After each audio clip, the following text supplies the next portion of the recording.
Hey everyone, this is Veronica. Thanks for joining me for my daily scent of the day video. It's chilly and rainy here in Central Virginia today, which is odd for deep into the springtime like this. It's going to be in the 50s, and I'm feeling like I want to reach for something that is warm and cozy and deep. And you might be surprised to hear that my scent of the day is Shalimar, the Eau de Parfum version. This is a challenging fragrance, so I'm just going to put that out there right away. A quick note about this fragrance. I believe it is the best-selling, if not one of the best-selling fragrances in the world. It's been around since 1925, so let that sink in, that this is approaching nearly 100 years old as a fragrance. And this particular version here, I believe, was created in 1990, if I have my notes correct. I remember the version before that because my mother wore it, the one that comes in the round bottle.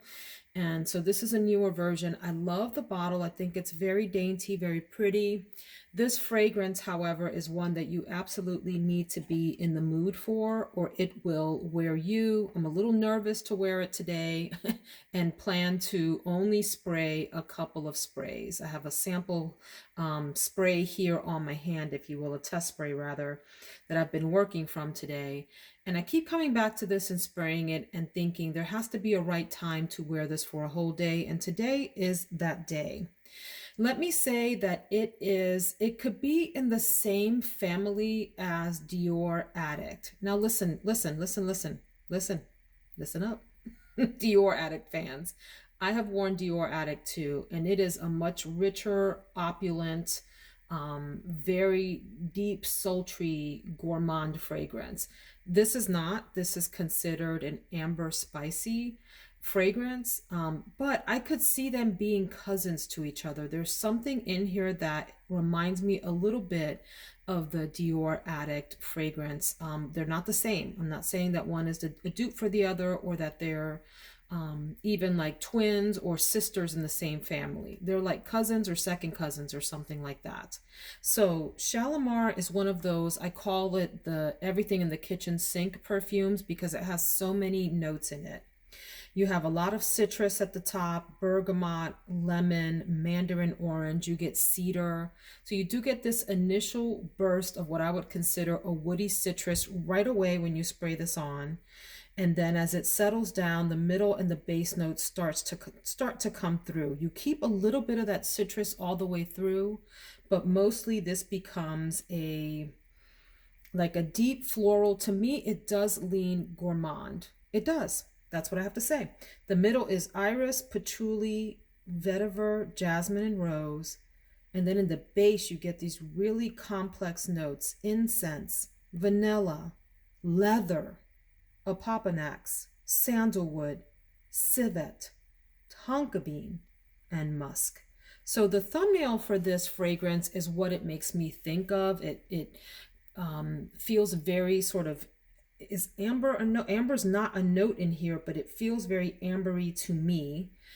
Slightly gourmand. I think of the color deep orange, deep amber, deep gold when wearing this. As I said, you do get a hint of the citrus throughout, but then it settles into this vanilla, patchouli, woody, floral fragrance, and there's tonka bean in there, and the tonka bean comes through. It gives it this sweet gourmand nature. This is a fragrance that you need to be careful spraying, the eau de parfum concentration. I am planning to only do 2 sprays. Yes, I know. If you know me, you know. That's going to be hard for me to do. I'm one of those people that likes to spray head to toe with my fragrances, but I am quite worried that my family will collapse if I spray any more of this on. And we're planning to go see a movie today, so I'll be sitting in I can't talk today. I will be sitting in close quarters with my family at the movie theater with this on. And the last thing I want is for anybody to lean over and tell me I have something too strong on or smell bad or something like that. So a couple of sprays of this will be fine. It reads in the air a lot better than it does with your nose right on your skin. It's one of those, like if you sniff it straight off your skin, especially in the opening, there's something a little off-putting about this in the opening when you get very close to your skin to sniff. In fact, you might not like it. However, give it a chance to mellow out and it turns into this very warm, musky tonka bean, like I said, patchouli, vanilla, citrus, floral loveliness. It's quite lovely, but in small doses. Um, I would like to get the eau de cologne version. I think that's what it's called, or just a cologne version. I hear a lot of people talking about that, and I'd love to try that out and see how it's different than this. I do have the flanker, the souffle intense or souffle intense, intense souffle, however you want to say that, that has the lemon note at the top. And it's really nice. This is a very classic, grown-up, mature fragrance, not for someone who likes younger, flirty, girly fragrances. You need to be grown, confident, and rather sexy to, to pull this off with some confidence. So that's what I have to say about Guerlain's classic Shalimar. This is an icon in the fragrance world through and through. And you know, nothing holds a candle to this. It's sort of in its own category. Shalimar. Do you have Shalimar? Do you like it? Please let me know in the comments. Have you outgrown it? I think it's one of those fragrances that you probably fall in and out of love with. You go through phases where you're in a Shalimar kind of mood or not, one or the other. But it's a great, cool day or cold day, rainy kind of fragrance. Very comforting, very warm. Shalimar, friends. Have a fantastic day. Take care.